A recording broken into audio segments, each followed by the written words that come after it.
Hello and welcome to another quick clip from Yavapai College Automotive and Paint program. Today we're going to be painting some motorcycle parts. Now all these parts have already been prepped, primered, degreased. Some parts have had adhesion promoter put onto them and tacked rag to remove all the dust. So we're ready to spray. Our painter today is Josh Scott, who is one of our advanced students here at Yavapai College. As you notice, Josh is wearing his safety glasses and respirator. Always wear a respirator when painting anything. Protect those lungs and those eyes with your safety glasses. We got gloves on to protect any cross-contamination of any touching of the parts or chemicals spilling on your hands. Today we're using a SATA 2000 HVLP gun with a 3M PPS cup system. We like this system because it prevents the paint from spilling out accidentally, coming out of the vent hole, and you can spray upside down with it. Alright, as you notice, Scott starts to spray. The gun is set at 14 psi inlet pressure. That gives us about 10 psi at the nozzle, and this gun sprays very well at 10 psi at the nozzle. What we're trying to do here is we're not going to cover this part 100% with paint. We want to make sure it's covered, but we have 2-3 other coats to make sure it's covered 100%. So if we see a little primer coming through it, we're really not all that concerned about it. Now it looks like Josh is spraying real close to the part, and he is. He's spraying about 4 inches away. But the fan width is at full open, and he's moving pretty quick. And again, because we got the pressure so low, we're not moving a whole lot of paint, or a whole lot of paint's not coming out of that gun. So we're not really taking a big risk on this. Some people say you should spray it 8 inches away from the part, and that is true. It really depends on what type of paint you're spraying and your mixture of paint. Okay, what I like you to notice mostly is how Josh is following the contours of all of these parts. That's extremely important. That way you keep your gun distance the same across the entire part. If not, sometimes the gun gets closer in one area, you'll get a wet spot or a wetter spot, which can cause a run. If the gun's too far away, you'll end up getting a drier spot, which causes like an orange peel effect start to happen, which is real hard to get out if you continue just spraying.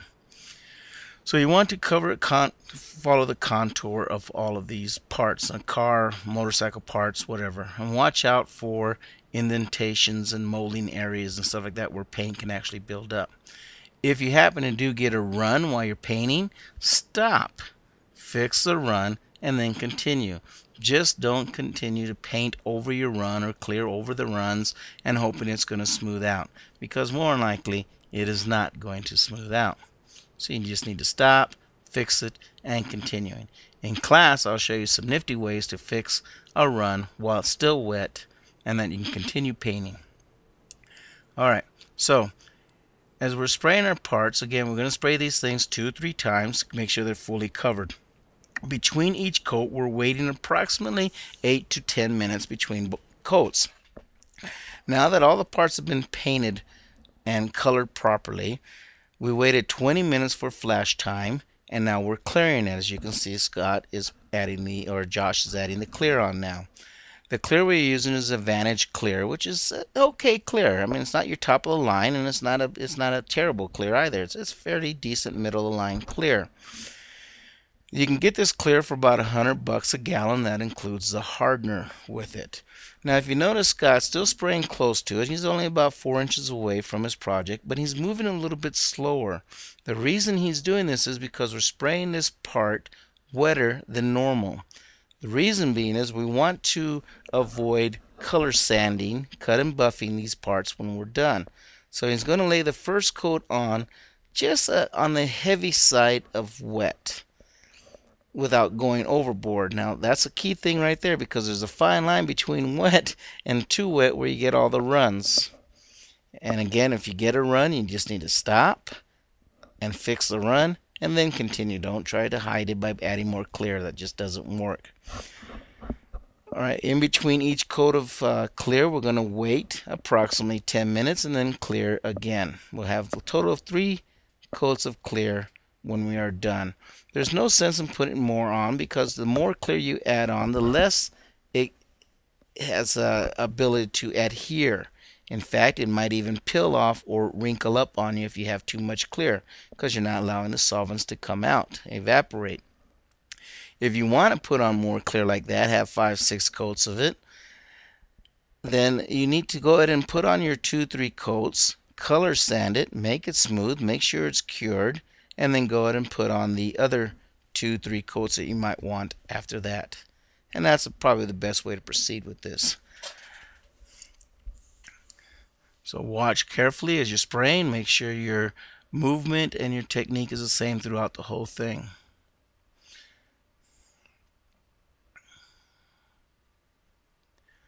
Alright, as we move on, here at Yavapai College, we have a complete automotive and paint program, which includes auto collision. We have a really nice frame machine that we can actually show you how to straighten up a car that has been crushed a little bit, the frame's bent or so forth. We have an auto body welding program, how to teach cut out rust spots, changing out new panels, door frames, or not door frames, but door skins, and so forth. We have auto body upholstery, and of course the auto body repair and custom paint. Let's not forget about our custom airbrushing class, located in Prescott, Arizona, Yavapai College. I hope to see you come down and visit me. I'll be more than happy to give you a tour of our facilities. Alright, as you can see, Scott's going, continuing with the spraying of all these parts. Again, we're going to let them flash and then be ready to be put on in a day. Thank you for watching our little clip. Hope to see you back soon. Bye-bye now.